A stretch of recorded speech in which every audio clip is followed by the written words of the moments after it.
So I heard you want to learn how to headstand.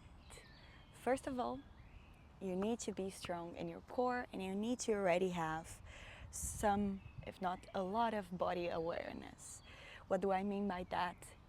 If it's your first time or your first week or month practicing, I completely disencourage you or do not recommend you to try and go for your headstand, because you can hurt yourself a bit easier than if you're gonna come back and try that after 6 months, 1 year of practice, when you already build that trust in your body and you already understand a little bit more where everything needs to go and how to engage all of the core muscles and everything you need to for your headstand, your Sirsasana. If you're already practicing for a while, you already have this knowledge, but you're just kind of struggling to get there, then this is the video for you. I'll try to break it down in a way that might help you get there, and also just inviting you to try in different ways to see if that might support your body a little bit more.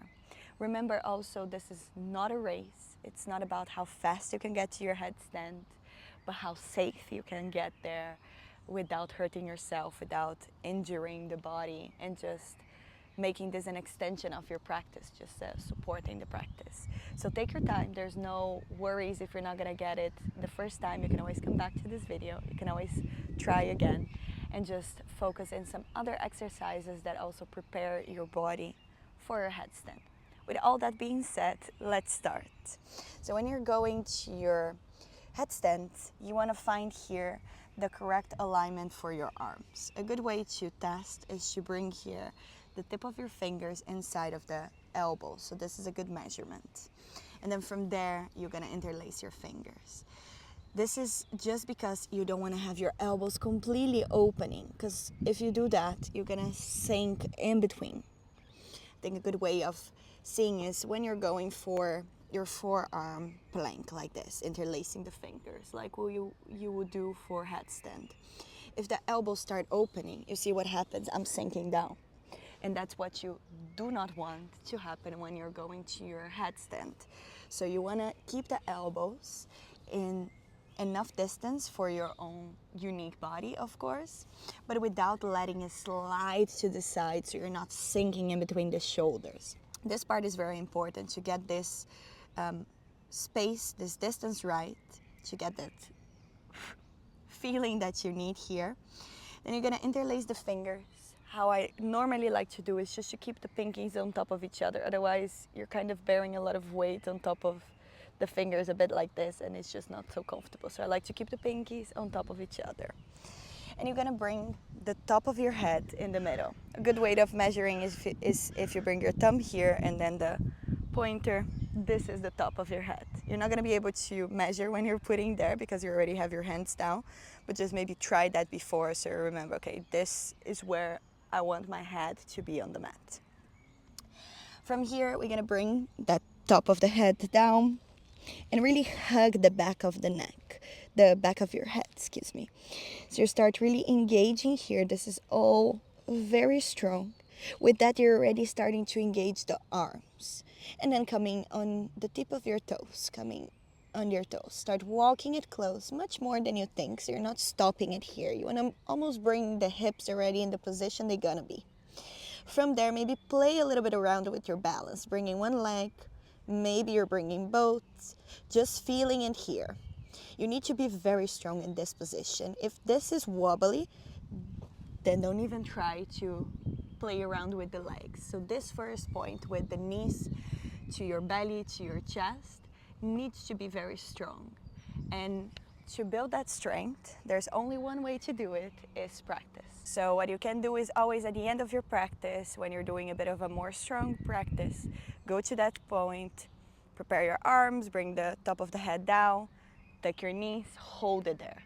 Don't even try to lengthen the legs. If this still feels very wobbly for yourself, be honest with yourself here. If that feels still very wobbly, then you're just practicing getting that right. At some point this will click and you're like, okay, this is where I need to stay to really stay balanced.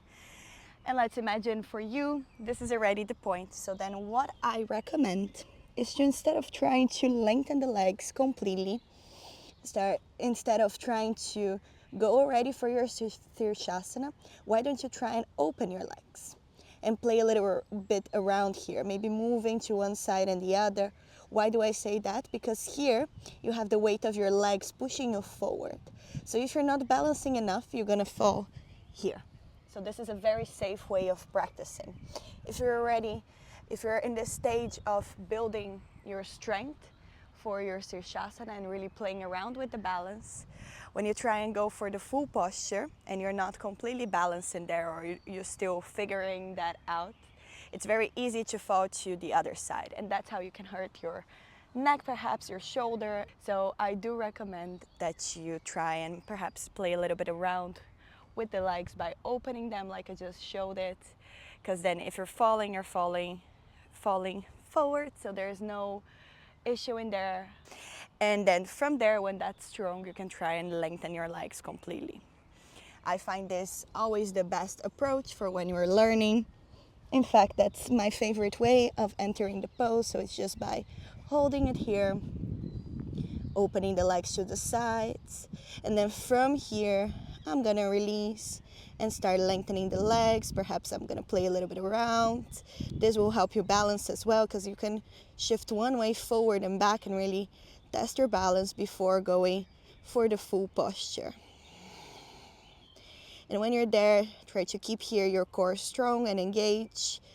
You're actively pushing down through your hands, the shoulders, behind your back. Everything is very strong and active in here. When you want to lower down, you're very slowly either bringing the legs together or one at a time, lowering back to the mat. Take a moment in child's pose, releasing the forehead down, softening here the head after bearing weight.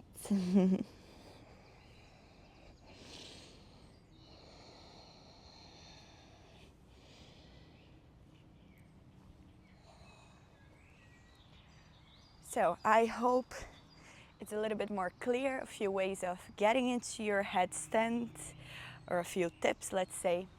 If you still have any questions, if you're still struggling with something, please send me a message. I want to help you get there. I want to support your journey, but have all of that in mind that I said at the beginning. If you're still only beginning, starting with your practice and building that practice, maybe that's not the pose for you yet. It all comes with time, with practice, so don't worry, you will eventually get there. Thank you for joining today. I wish you a beautiful practice. Always. Namaste.